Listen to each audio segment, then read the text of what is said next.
नमो अरिहन्ताणं नमो सिद्धाणं नमो आयर्याणं नमो वज्रायाणं नमो लोये सवसावनं मंगलं भगवान वीरो मंगलं गौतमो गणी मंगलं कुंद कुंदात्यो जैन धर्मोस्तु मंगलम् सर्वमंगल मांगल्यं सर्वकल्याणकारिकं प्रदानं सर्वधर्माणां जैनं जयतु शासनं जैनं जयतु शासनं जैनं जयतु शासनं।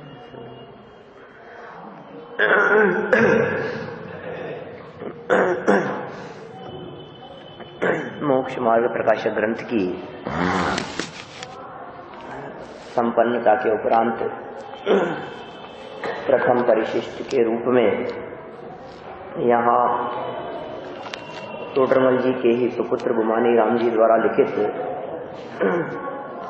समाधि मरण का स्वरूप, ये चर्चा अपन ने पिछले 2-3 दिनों से प्रारंभ की है।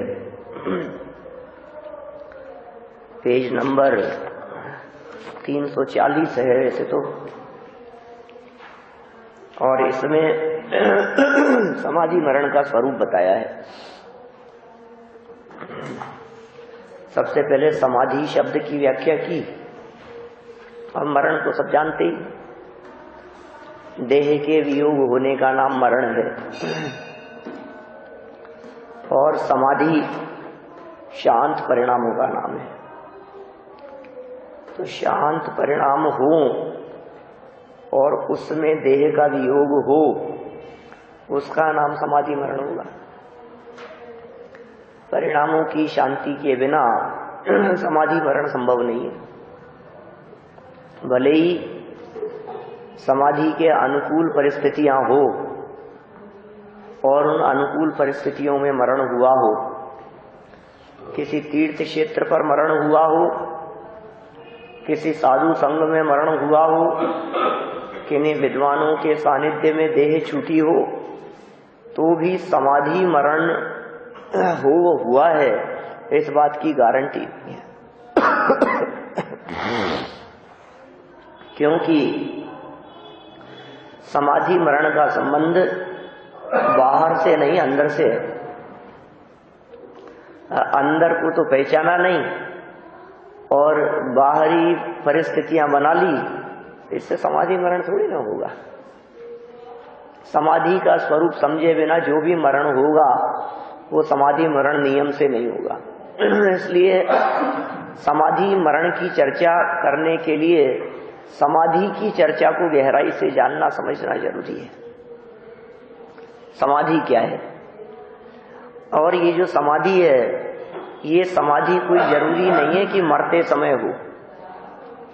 समाधि जीवन भर चलती है, तो फिर जो मरण होता है वो समाधि मरण कहलाता है। क्या जीवन भर समाधि हो, जीवन समाधि में बीते, हमारी प्रत्येक क्रियाकलाप में समाधि हो। समझ में नहीं आया? हर क्रियाकलाप शांति हो जी, कुल मिला के बात ये। जहाँ शांति होगी, जहाँ सहजता होगी, जहाँ सरलता होगी, उसका नाम समाधि होगा।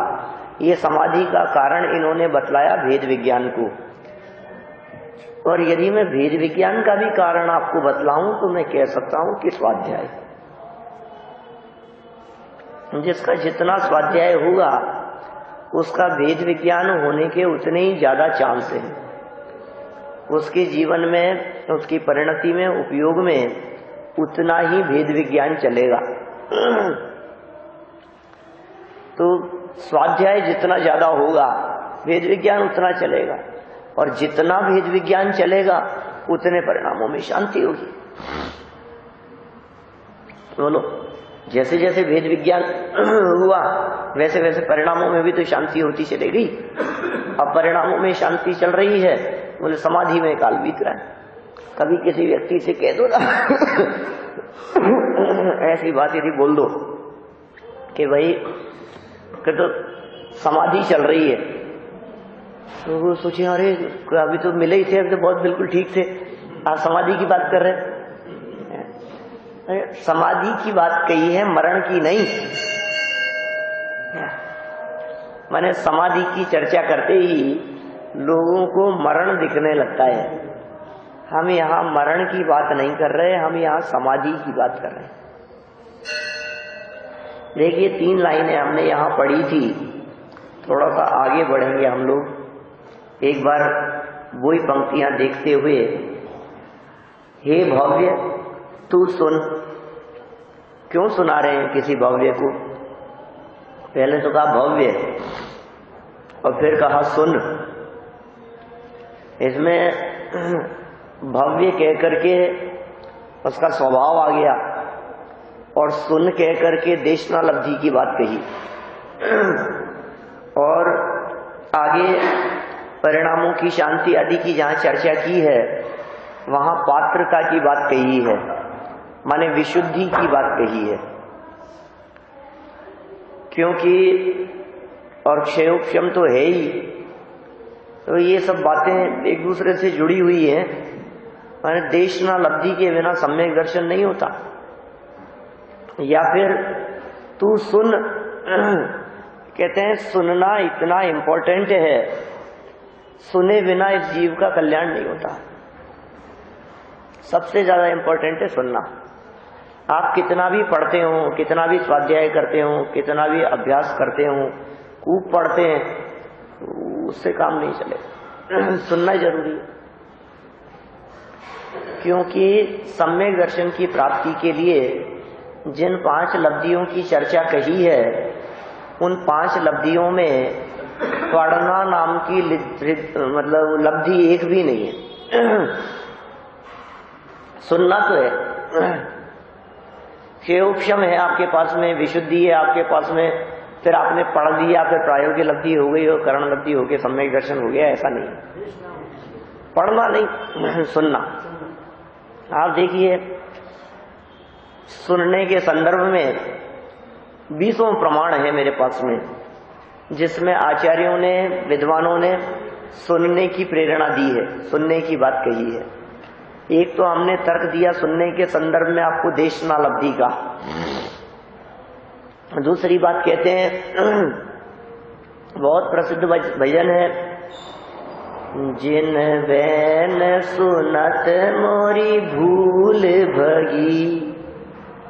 सुना क्या कहा? जिन बैन सुनत मोरी भूल भगी। पढ़ा तो नहीं लिखा।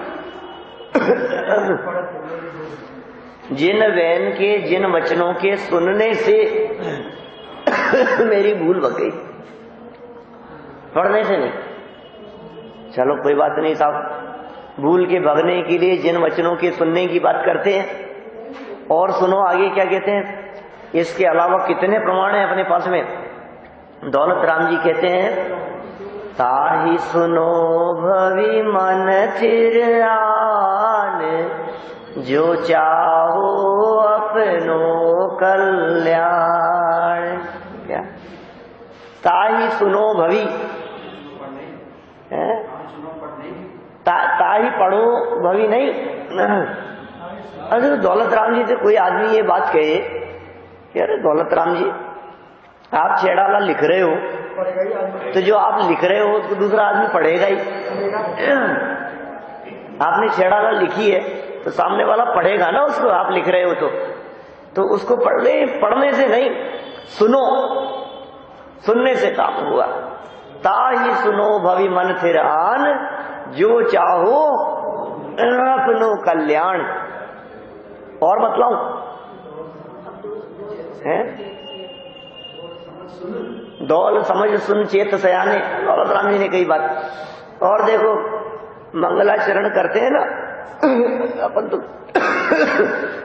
ग्रंथ का मंगलाचरण ले लेते हैं, कहते हैं श्रोता रहे सावधान तया श्रवंतु। सावधान होकर के सुनने की बात करते हैं। देखिए साहब, यदि पढ़कर के समझने की बात होती तो दुनिया में सारे स्कूल बंद हो जाते। किताबें सबको दे दी गई, सब लोग पढ़ लो क्या, और आकर के एग्जाम दे दो क्या। अरे पढ़ने से समझ में आता ही नहीं है,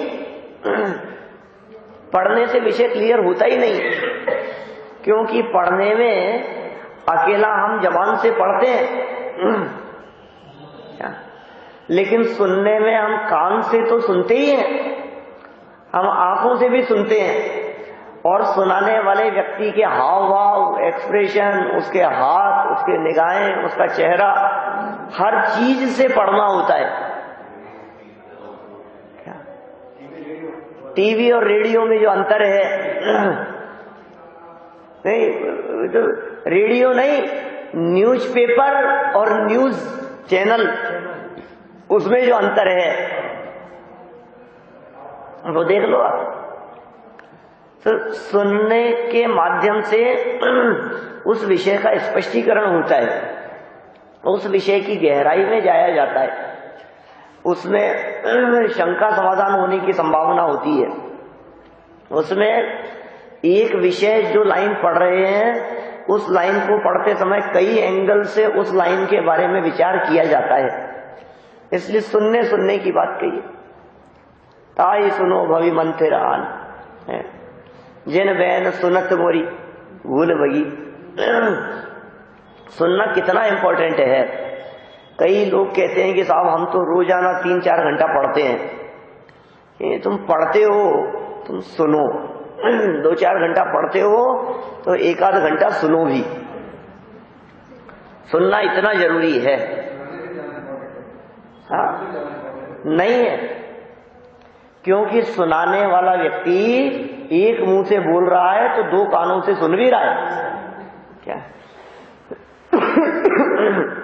इसलिए आप ऐसा न समझे कि सुनाने से ज्यादा इंपॉर्टेंट है क्या। हम सुन भी तो रहे हैं जो चीज बोल रहे हैं, ऐसा थोड़ी नहीं कि हम सिर्फ सुना ही रहे हैं, सुन भी रहे हैं, समझ भी रहे हैं, विषय को बोल रहे हैं तो हमारे उपयोग में वो बात चल भी रही है। वास्तव में तो सुन करके उस चीज की गहराई में जाया जाता है। कभी कभी तो ऐसा भी होता है, किसी विषय को, किसी पेज को आप ऊपर से नीचे तक पूरा पढ़ जाओ और आपको पता ही नहीं लगे कि क्या चल रहा है। बहुत अनुभव की बात कहता हूं मैं। ऊपर से नीचे तक पूरा पेज पढ़ लिया, एक एक शब्द पढ़ा, लेकिन हमें पता ही नहीं है चर्चा क्या चल रही है, बात क्या चल रही है, क्या कहा है, उसमें कहा गया वाक्य भी, क्योंकि वो शब्द तो दिखते हैं, उन शब्दों को हम रिलेट नहीं कर पाते, उपयोग नहीं लगता। शब्दों की तरफ तो उपयोग है, इसलिए शुद्ध उच्चारण भी होगा, लेकिन बात क्या कही गई है सुने बिना नहीं समझ में आएगी। इसी तरह से यहाँ गुमानी राम जी समाधि मरण का स्वरूप लिख रहे हैं, लेकिन भव्यों को कहते हैं कि भव्य तू सुन। लिखा है ना उन्होंने, कि उन्होंने बोला था, किसी और ने लिख दिया होगा। उन्होंने तो बोला था, फिर किसी ने रिकॉर्ड कर लिया होगा, फिर रिकॉर्डिंग को ऐसे कहते उतार दिया होगा, ऐसा तो नहीं। क्या सुना रहे हैं? समाधि मरण का लक्षण वर्णन किया जाता है। समाधि नाम निकषाय का है, शांत परिणामों का है, वेद विज्ञान सहित हुए कषाय रहित शांत परिणामों से मरण होना, का नाम समाधि मरण है। संक्षिप्त रूप से समाधि मरण का यही वर्णन है, विशेष रूप से कथन आगे किया जा रहा है। इन्होंने समाधि मरण का स्वरूप इतना सा ही नहीं लिखा जो एक पेज में उपलब्ध है ना अपने पास में, यहाँ इन्होंने विस्तार से लिखा है, और वो विस्तार से श्रावकाचार में उपलब्ध है, ज्ञानानंद श्रावकाचार में उपलब्ध है। अभी वो जो ज्ञानानंद श्रावकाचार में उपलब्ध है, उसका जो स्टार्टिंग का जो अंश था, महत्वपूर्ण अंश, उसको यहां परिशिष्ट के रूप में दे दिया गया। पढ़ता हूं मैं आगे। सम्यक ज्ञानी पुरुष का यह सहज स्वभाव ही है कि वह समाधि मरण की ही इच्छा करता है। बोलो, ज्ञानियों को समाधि मरण की इच्छा होती है। कल मैंने कहा था अंत भला सो सब भला, ये अंत भले की चर्चा चल रही है यहाँ पर। सहज स्वभाव है ज्ञानियों का, हर ज्ञानी व्यक्ति की एक तमन्ना है। क्या इच्छा है? जीने की कि नहीं, तो मरने की कि नहीं, जीवे तो कोई ऐतराज नहीं और मरण हो जाए तो कोई परवाह नहीं। कैसी जिंदगी होती है ज्ञानियों की, हर हाल में सहज रहते हैं, हर हाल में मस्त रहते हैं। ज्ञानियों की मस्ती भरा जीवन अलग प्रकार का होता है। देखिए क्या करते हैं, अपन यहाँ पढ़ते हैं, बहुत सुंदर प्रकरण इन्होंने यहाँ दिया है। सम्यक ज्ञानी पुरुष का ये सहज स्वभाव ही है कि वह समाधि मरण की ही इच्छा करता है। उसकी हमेशा यही भावना रहती है। अंत में मरण समय निकट आने पर वह इस प्रकार सावधान होता है जिस प्रकार वह सोया हुआ सिंह सावधान होता है, जिसको कोई पुरुष ललकारे कि हे सिंह, तुम्हारे पर बैरियों की फौज आक्रमण कर रही है, तुम पुरुषार्थ करो और गुफा से बाहर निकलो। जब तक बैरियों का समूह दूर है तब तक तुम तैयार हो जाओ और बैरियों की फौज को जीत लो। महान पुरुषों की यही रीति है कि वे शत्रु के जागृत होने से पहले तैयार हो जाते। शत्रु आकर के नहीं घेर लेवे। जब लो न रोग जरा गहे तब लो झटिति निज हित करो। ऐसी प्रेरणा दी है उन्होंने दौलत राम जी ने शेड़ावा में कि हे जीव, जब तक तेरे को रोग नहीं आकर के घेर लेवे, जब तक तुझे बुढ़ापा नहीं आकर के घेर लेवे। बुढ़ापा अपने आप में एक बहुत बड़ा रोग है। बुढ़ापा भी एक बीमारी है। वो बुढ़ापा ऐसी बीमारी है कि जो बीमारी देह छूटने पर ही छूटती है। बोलो, बुढ़ापा आ गया है और कोई व्यक्ति ये कहे कि इस बुढ़ापे का इलाज किसी दवाइयों से हो जाएगा, बुढ़ापे का कोई इलाज नहीं है। अर्ध मृतक सम अधमरे के समान कहा गया है। क्या मैं सभा में बैठे हुए वृद्ध लोगों के लिए नहीं कह रहा हूं, ये अर्ध मृतक सम दशा उनके लिए है जिन्होंने अंत समय में बिस्तर पकड़ लिए हो। 99% लोग वृद्ध अवस्था में आपको ऐसे ही दिखेंगे। चलते फिरते हुए देह छूट जावे, ऐसे भाग्यवान लोग तो बहुत कम होते हैं। अधमरे के समान, उठा बैठा नहीं जा रहा है, बिस्तरों से उठ नहीं सकते हैं, पड़े हैं। समझ लो क्या हालत है डॉक्टरों के, कोई अस्पताल में।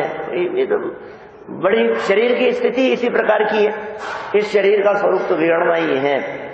तो प्रेरणा दे दी गई, जब तक ऐसा बुढ़ापा नहीं आ जाए तो कोई व्यक्ति ने ये बात कहे सामने से कह सकता है कि साहब बुढ़ापा आने में तो अभी 20 साल की देर है।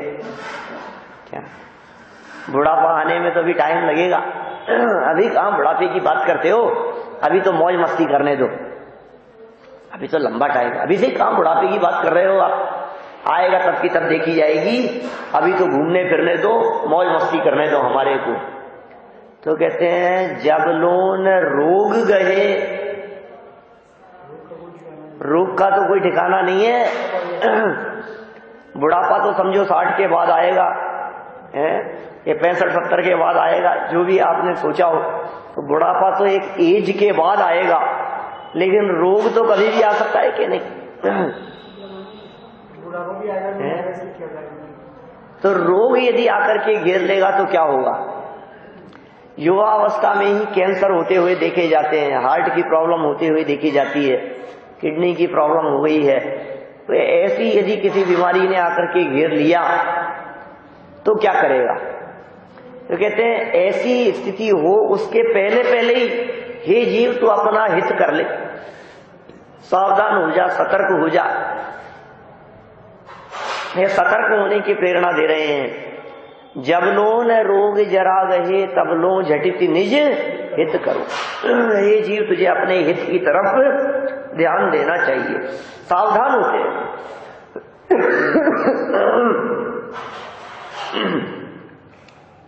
ये भावना रहती है उनकी, किनकी? सम्यक ज्ञानियों की भावना की बात कही। अंत समय आ जाता है तो भी वे ही सावधान रह पाते हैं जिनके पास में कुछ होगा। कहते हैं आपके पास में यदि ज्ञान है, पहले का पढ़ा हुआ सुना हुआ, तो अंत समय में कोई सुनाने वाला नहीं होगा तो भी क्या फर्क पड़ता है।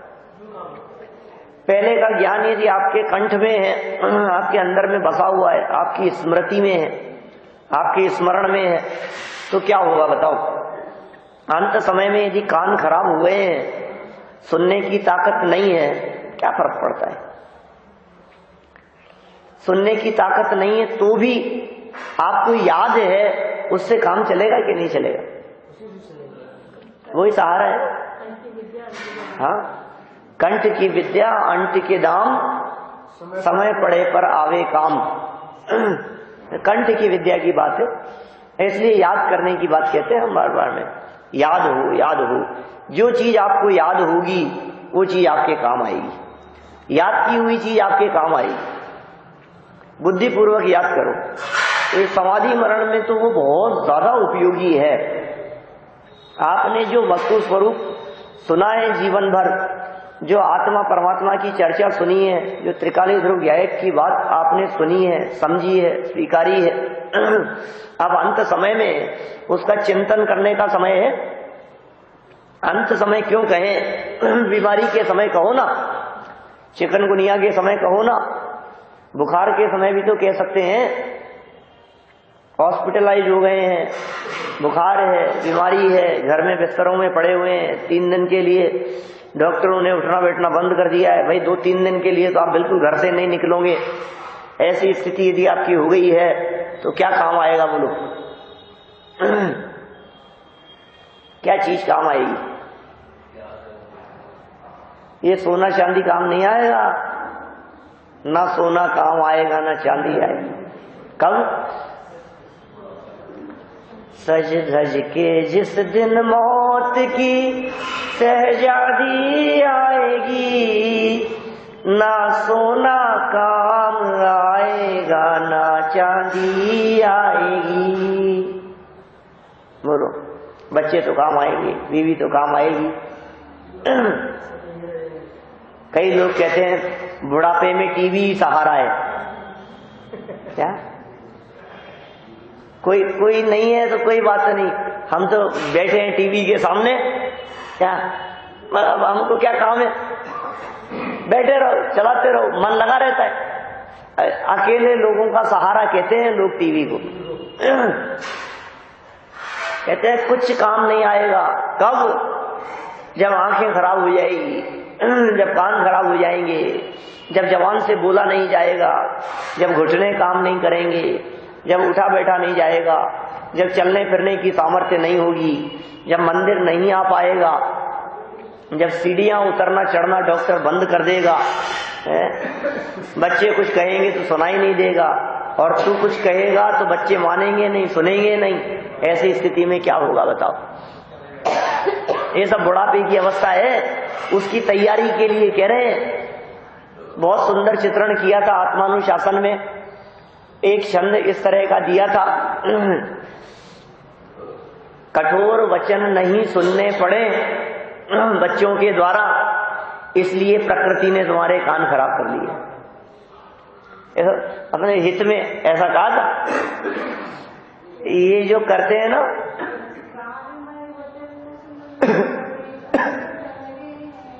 तिरस्कार में वचन न सुनने पड़े अतः बहरे हैं कान।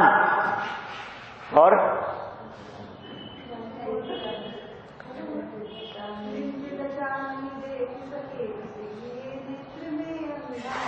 बोलो, निंद दशा नहीं देख सके इसलिए नेत्र में अंधापन।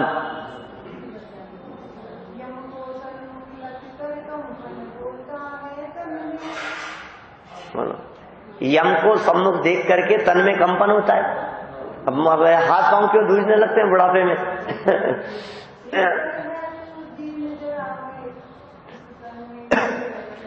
मैंने कुल मिलाकर की बात यह है कि बहुत सुंदर चित्रण किया था आत्मानुशासन में। याद नहीं रहते अपने को सब बातें, याद रहे तो वो काम आती है। देखो उनको याद था तो सुना दिया उन्होंने, है? अच्छा, तो कितना सुंदर श्लोक है।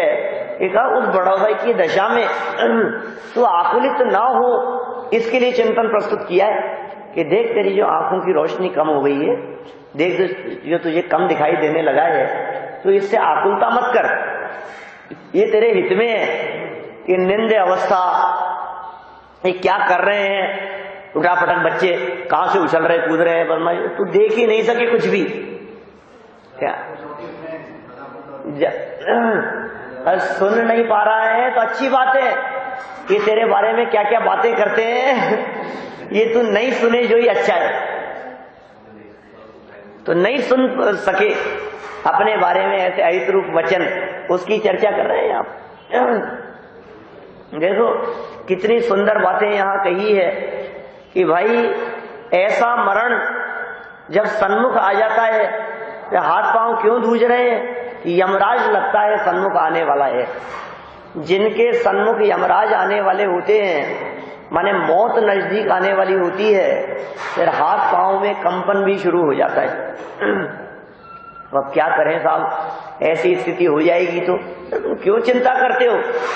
आंखें खराब होगी ना, ज्ञान खराब नहीं होता। कान खराब होंगे ना, अपनी समझ और विवेक खराब नहीं होता। शरीर अशक्त होगा ना, आत्मा में अशक्तता नहीं होती। शरीर की अशक्तता होने से भी आत्मा सदा ही बलवान है, आत्मा सदा ही पावरफुल है, से कोई फर्क नहीं पड़ता उससे। हमेशा आत्मा को यदि अपने स्वरूप को यदि देखें, अपन आत्मा के स्वरूप को यदि देखें तो मुझे बुढ़ापा आता ही नहीं। जिसको बुढ़ापा आता है वो मैं नहीं, और मुझे बुढ़ापा कभी आता नहीं। शरीर की अवस्था है, शरीर का परिणमन है, और मैं शरीर से भिन्न हूं।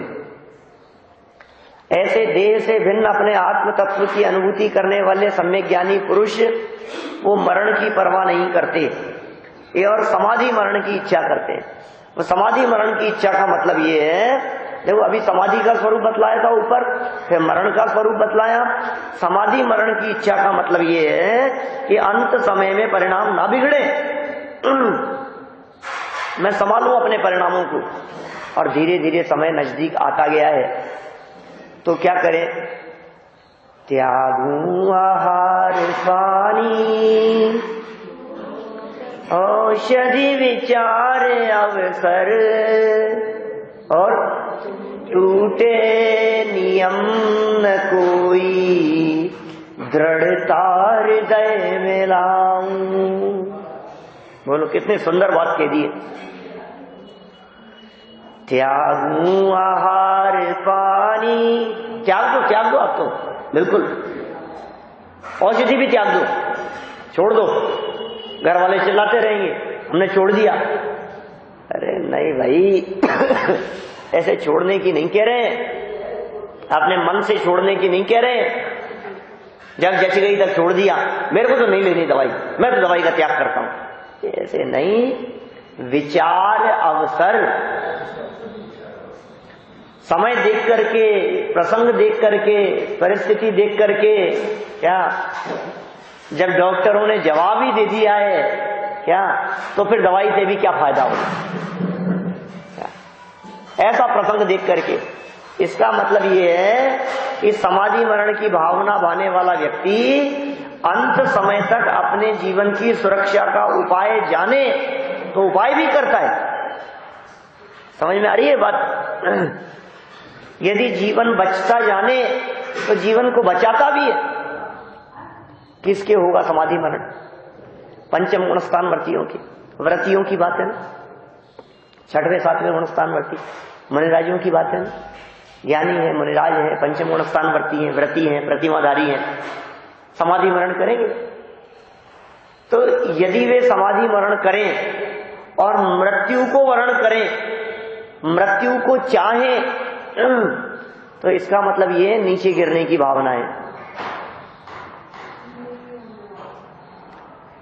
अभी जब तक मनुष्य जीवन है, बोलो समाधि मरण करना अच्छा है। जैसे मान लो ऐसी परिस्थिति हो गई, वैसे तो मुनिराजों के फ्रैक्चर होता नहीं है, फ्रैक्चर की संभावना होती ही नहीं है मुनिराजों के। उसका कारण ये है कि 4 हाथ जमीन देखकर चलते हैं, 4 हाथ जमीन देखकर चलते हैं। हाँ, लेकिन पांव फिसल गया, नीचे देख करके चल रहे हैं, सावधानी से चल रहे हैं, फिर भी कदाचित ऐसा हो गया, चलते ही नहीं है चौमासे में, इसीलिए तो नहीं करते हैं। लेकिन सड़क दुर्घटना ऐसी आजकल तो इस तरह की भी तो चलते हो जाती है ना परिस्थितियां। हाईवे पर चल रहे हैं, दुर्घटना हो गई, ट्रक टक्कर मार गया। तो ऐसी स्थिति में अब यदि मान लो हाथ में या पांव में फ्रैक्चर हो गया, तो क्या मुनिराज को समाधि मरण ले लेना चाहिए? क्या करना चाहिए? क्यों बात करो मुनिराजों की, इतिहास की बात करो, पुराणों की बात करो, समंत भद्र स्वामी की बात करो। अपने पास तो उदाहरण और भी है ना पुराने। समंत भद्र आचार्य के रोग हो गया था, पता है क्या नाम था रोग का? भस्मक व्याधि। क्या भैया? भस्मक व्याधि। व्याधि मतलब तो रोग है। ऐसी बीमारी हो गई थी, खाए ही जाओ, खाए ही जाओ, भूख ही नहीं मिटती थी। क्या माने टनों मनो खा जाए ना तो खाते चले जाए, ऐसी बीमारी हो गई उनको। उन्होंने अपने आचार्य के पास में निवेदन किया, मैं नहीं जाऊंगा आहारचर्या के लिए, समाधि मरण का मेरे को सल्लेखना दिला दो, समाधि मरण करा दो, भोजन आदि का त्याग करता हूं, धीरे धीरे सब ये त्याग हो जाएगा तो देह छूट जाएगी। क्योंकि ऐसे रोग की अवस्था में, मुनि अवस्था में इलाज तो करवा नहीं सकता हूं मैं, मुनि अवस्था में डॉक्टर को तो दिखा नहीं सकता हूं, इलाज तो करवाऊंगा नहीं, तो क्या होगा? और ऐसी अवस्था मुनि अवस्था हो तो चल नहीं सकता है। तो क्या दिया उपदेश? मेरे को तो आप समाधि मरण के बारे में सल्लेखना करा दो, समाधि मरण करा दो, जीवन छूट जाएगा, आहार जल का मैं त्याग करना चाहता हूं, जैसा आप निर्देश करें। अपने आचार्य श्री से उन्होंने बात की थी। तो पता है क्या कहा उन्होंने? नहीं कराया समाधि, नहीं दी सल्लेखना। उन्होंने कहा तुम मुनि अवस्था का त्याग करो। क्या बात कर रहे हो? मुनि अवस्था का त्याग करो, कपड़े पहनो, गृहस्थ हो जाओ, 6वें 7वें गुण स्थान से पंचम गुण स्थान वर्ती हो जाओ। क्या हो क्या जाओ? जब कपड़े पहन लेगा तो हो ही जाएंगे अपने आप ही। और अपने रोग का उपचार करो, इलाज कराओ। आचार्य श्री निमित्त ज्ञानी थे, भविष्य ज्ञानी थे, भविष्यवेत्ता थे। उन्हें पता था इस बात का कि ये समंत भद्र नाम का जो ये अपना शिष्य है, इसके माध्यम से जैन धर्म की बहुत प्रभावना होनी है आगे भविष्य में। इसका जीवन अभी पूरा हो जाएगा तो वो प्रभावना नहीं हो पाएगी, इसलिए ऐसा उपदेश दिया। तो समंत भद्र स्वामी ने सल्लेखना समाधि मरण नहीं, उपचार करने के लिए वे जाकर के रहने लगे। क्या? एक शिव मंदिर में, बनारस में, फटे महादेव जी का मंदिर, चढ़ावा चढ़ता था क्या, और सब चढ़ावा खा जाते थे। वहां जाकर के काम करने लगे। क्या?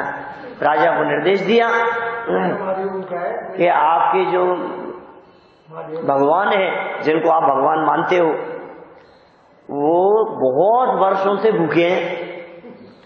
आपके जितने भक्त लोग हैं, ये सब भक्त लोग चढ़ाते तो हैं उनको, और चढ़ाने के बाद में प्रसाद के नाम पर सब बांट करके खुद ही खा जाते हैं, भगवान को तो खिलाते ही नहीं। बोले क्या बात करते हो? मैं खिला सकता हूं, लेकिन ऐसे नहीं, सबके सामने नहीं, गेट बंद करके, क्या दरवाजा लगा करके मैं खिला दूंगा। ठीक है, किसको ऐतराज है? 40-50 किलो चढ़ा हुआ चढ़ा है, गेट बंद करके खिला देवे, खुद तो खा नहीं सकता, कैसे संभव है? और जितना चढ़ा हुआ चढ़ा था वो सब, वो तो उनके तो भस्म व्याधि था, क्या सब खा गए और दरवाजे खोले, सब खत्म। कई दिन चलता रहा ऐसा ही, कई दिनों तक हुआ ऐसा। अब धीरे धीरे क्या हुआ, रोग ठीक होने लगा। अब रोग ठीक होने लगा तो बचने लगा, अब बचने लगा तो शंका होने लगी। पहले से भी चल तो रही थी कुछ ना कुछ, तो जांच पड़ताल की उसकी गुप्तचरों ने। जब जांच पड़ताल हुई उसकी तो पता लगा कि अरे ये तो खुद खा जाता है, ये तो मानता ही नहीं है, क्या ये तो अंदर ऐसे पड़ा था वहां, ये तो बात जच नहीं रही है। राजा के पास में शिकायत पहुंची, राजा से बात कही कि तुम कौन हो, क्या हो, तुम इनको नमस्कार करो, तुमने अपमान किया है इनका। तो पता है क्या कहा उन्होंने, सामंतभद्र स्वामी ने? उन्होंने कहा कि मैं नमस्कार तो कर दूंगा, लेकिन ये झेल नहीं पाएंगे मेरे नमस्कार को। क्या बात करते हो, क्या बकवास करते हो तुम? कि नहीं, सच कहता हूं, ये झेल नहीं पाएंगे, मैं हाथ जोड़ूंगा ना तो ये बर्दाश्त नहीं होगी, कि जैसा कहते हैं वैसा करो। उन्होंने स्वयंभू स्तोत्र की रचना शुरू की तत्काल, जवानी में बोलते रहे। और जैसे ही चंद्रप्रभ भगवान का स्तुति आई, उसमें 24 तीर्थंकरों की स्तुति है, और वहां उसने नमः शब्द का प्रयोग किया और गर्दन झुका के उन्होंने हाथ जोड़ करके वंदन किया, तो सामने जो वो थी वो फट गई और वहां चंद्रप्रभ भगवान प्रकट हो गए। ये सच्ची घटना है, 2000 साल पहले की। वहां आज भी उस जगह पर वो फेमस है, वो जगह बनारस में फटे महादेव जी का मंदिर, विश्वजीत मंदिर के पास वाली लाइन में, ऐसा कह रहे हैं, जाकर के आए।